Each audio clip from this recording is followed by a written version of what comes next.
আমি তাহলে যাই আপা, ভালো থাকেন। ঠিক আছে। ভাবি, ভাবি, কি ব্যাপার আপা, মনে কি আমার পোটলার ভিতরে কিছু রাখলো?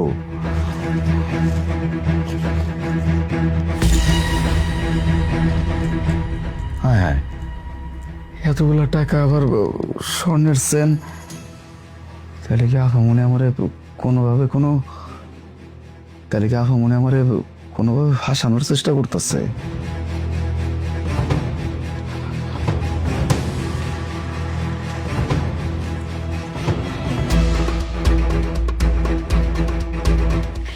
ভাবি, ভাবি আপনি জানেন কি হয়েছে? ওই যে আমাদের বাড়ির কাজের লোক, ও হচ্ছে আমার লকার থেকে টাকা আর স্বর্ণের চেন চুরি করে বাড়িতে চলে যাচ্ছিল। ভাবি, ভাবি প্লিজ আপনি ওকে আটকান। কি বলতেছো? রাজু চুরি করে বাড়িতে যাচ্ছে? এক কাজ করো, যাও ওকে এক্ষুনি আমার এখানে নিয়ে আসো, জলদি যাও যেন যেতে না পারে। জি ভাবি, আমি ওকে এক্ষুনি নিয়ে আসতেছি। আই, কোথায় যাচ্ছিস তুই? হ্যাঁ চল, আয় আয় বলছি, চল। ভাবি নিয়ে আসছি ওকে। কি ব্যাপার রাজু, এটা আমি কি শুনলাম?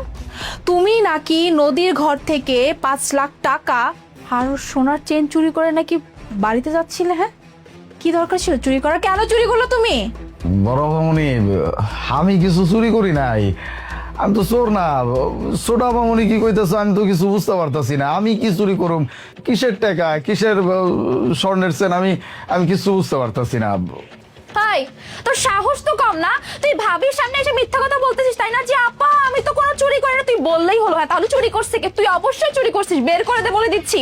ভাবি আপনি ওকে বলেন আমার টাকা আর স্বর্ণের চেন যেন বের করে দেয়। ভাবি ওই স্বর্ণের চেনটা আমাকে আপনার দেবর গিফট করছিল, ওইটা কিন্তু অনেক এক্সপেন্সিভ। ভাবি প্লিজ আপনি ওকে বলেন যেন ওটা আমাকে দিয়ে দেয়। আবামনি দেখেন, আমি সত্যি কথা কইতাছি, বিশ্বাস করেন।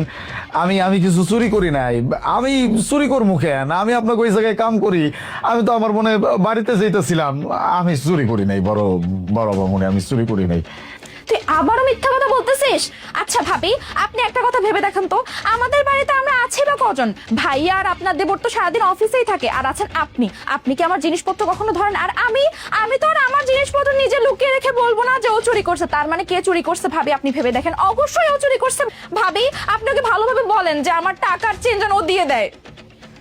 রাজু দেখো, আমি মানতেছি মানুষের সমস্যা থাকলে মানুষ অনেক সময় দেখা যায় ভুল পথে চলে যায়। এখন তোমার যদি কোনো সমস্যা থেকে থাকে যার জন্য তুমি এমন একটা কাজ করছো, তুমি যদি নদীর ঘর থেকে টাকা আর সোনার চেন চুরি করেও থাকো, তুমি এক কাজ করো, তুমি এগুলো বের করে দাও।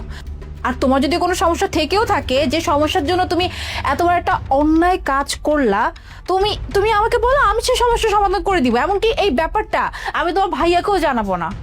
তুমি এক কাজ করো, তুমি সবকিছু তুমি নদীকে বুঝাই দাও।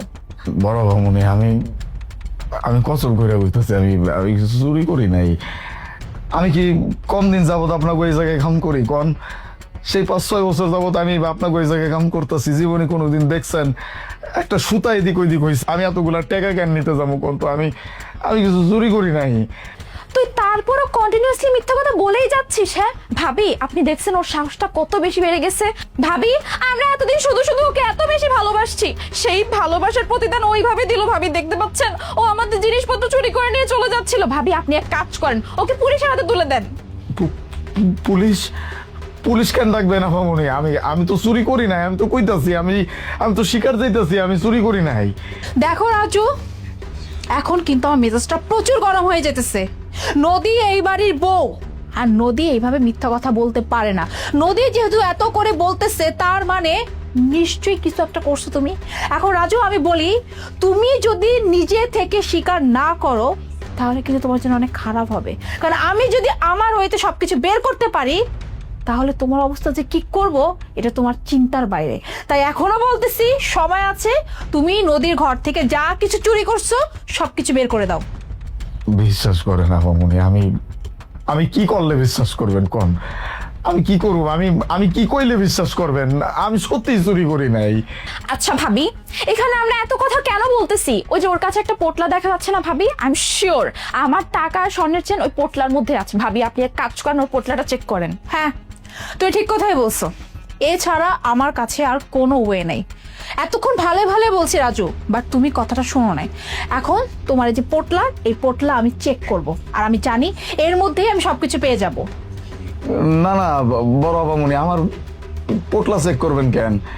এর মধ্যে আমার কাপড় চোপড় আছে, আমি তো বাড়িতে যাইতাছি, আমার পোটলার মধ্যে কিছু থাকবো না তো। কি ব্যাপার রাজু, তুই এভাবে ভয় পাচ্ছিস কেন? আমি তোর পোটলাটা চেক করতে চাইছি। এখন তোর পোটলার মধ্যে যদি টাকা আর স্বর্ণের চেন না থাকে, তার ভয়ের তো কিছু নাই। তাহলে তোর পোটলা যখন আমি বলছি চেক করব, তুইও ঘাবড়ে গেছিস কেন? হ্যাঁ, তুই তো চুরি করিস নাই, তাহলে ভয় কিসের? আচ্ছা ঠিক আছে, আপনি আমার পোটলা চেক করেন, তাই আমার একটা শর্ত আছে, আপনি যদি আমার পোটলা চেক করেন তাহলে ছোট আপামনির ব্যাগও আপনি চেক করবেন। হোয়াট? হাই চাকরের বাচ্চা, তোর মাথা খারাপ হয়ে গেছে? কি বলতেছিস? আমার ব্যাগ চেক করতে বলতেছিস তুই? নদী, প্লিজ একটু শান্ত হও। তোমার ব্যাগ চেক করতে বলছে, তাতে কি হয়েছে? টাকা আর স্বর্ণের চেকটা তো তুমি নিজে চুরি করো না, তাই না? তাহলে ভয় কিসের? আই দেখি পোটলা, দেখি।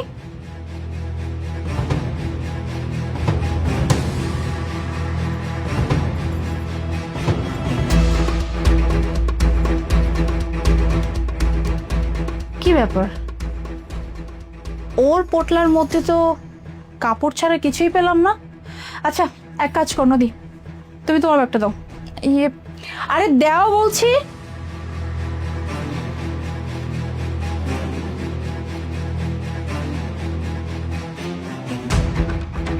কি ব্যাপার নদী, তোমার ব্যাগে টাকা, স্বর্ণের চেন কিভাবে আসলো?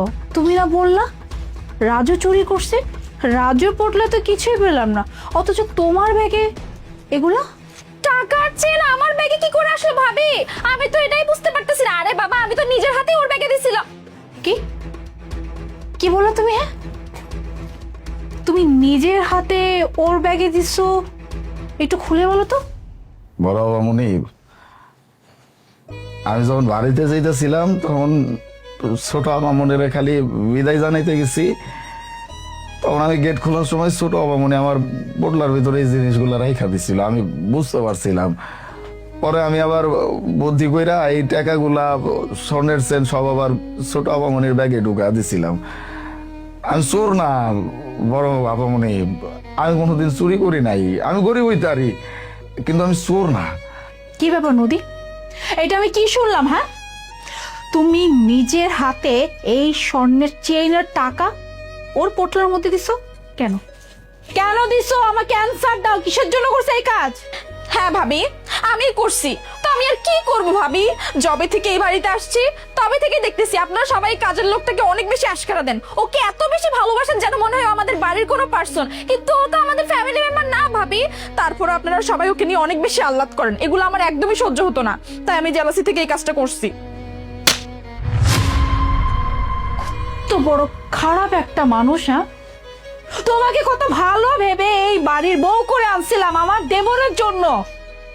সবাইকে এটা বলছি যে একটা লক্ষ্মী একটা মেয়ে আমার দেবরের বউ করে আনছি, আর সেই লক্ষ্মী মেয়ের ভিতরে এইরকম অলক্ষ্মী ভরা। হ্যাঁ, তোর কোনো আইডিয়া আছে তুমি কি কাজ করছো? হ্যাঁ, এই রাজু আমাদের বাড়িতে কতদিন যাবত ধরে কাজ করতেছে। হ্যাঁ, ওর প্রতি আমাদের কতটা বিশ্বাস আছে।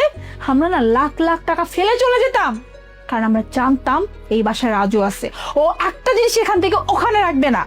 আর তুমি কি করলে আজকে? হ্যাঁ, সামান্য জেলাসের জন্য, হ্যাঁ, সহ্য করতে পারো না এর জন্য তুমি এই মানুষটাকে চোর বানাতে চাইছিলা। হ্যাঁ, আর আমিও কতটা বোকা, তোমার কথা বিশ্বাস করে আমি আমি ওকে ডাউট করছি। হ্যাঁ, আসলে আমারই ভুল ছিল, বুঝছো?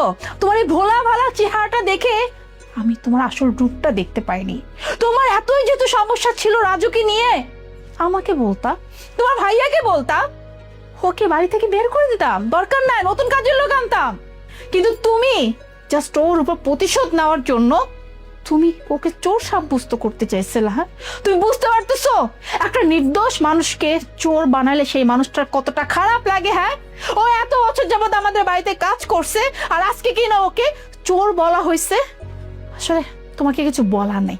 যাই হোক, তোমাকে যা বোঝার আমি বুঝে গেছি। যে কিনা মাত্র 1 মাসের মাথায় এরকম একটা কাজ করতে পারছে, দেখা যাবে যে আগামী দিনগুলোতে এই সংসারটাই ভেঙে দিবে, 2 ভাইকে আলাদা করে দিবে। আমি রিস্ক নিব না।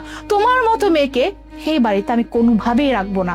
তাই বলতেছি, চুপচাপ নিজের জিনিসপত্র গুছায় এখনই নিজের বাবা বাড়ি চলে যাও। ভাবি আপনি এসব কি বলতেছেন? আমি এই বাড়ি থেকে চলে যাব মানে? ভাবি আই এম রিয়েলি সরি, আমি মানতেছি আমি অনেক বড় একটা ভুল করে ফেলছি। ভাবি প্লিজ আপনি আমাকে ক্ষমা করে দিন, প্লিজ আমাকে এরকম বলবেন না যেন আমি বাড়ি থেকে চলে যাই, প্লিজ ভাবি। ক্ষমা চাইতেছো?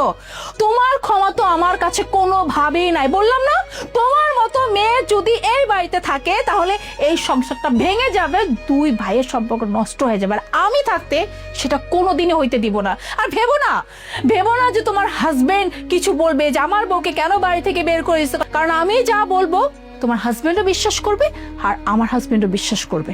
কেমন?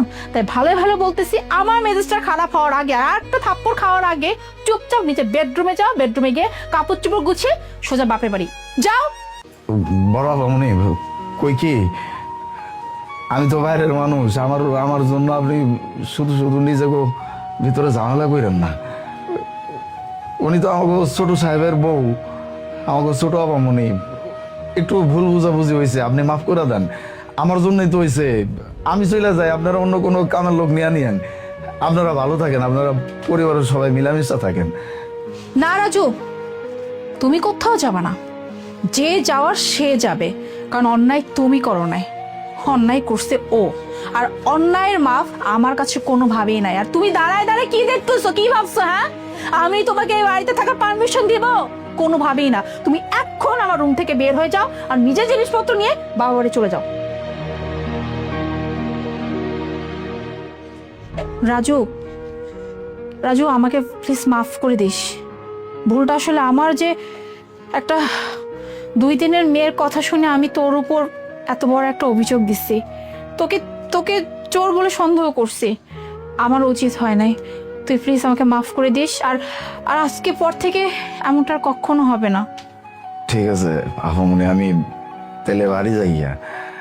আচ্ছা ঠিক আছে, তাহলে তুই বাড়ি যাচ্ছিলে না, তুই বাড়িতে যা, আর বাড়িতে ছুটি কাটিয়ে তারপরে আসিস, সমস্যা নেই।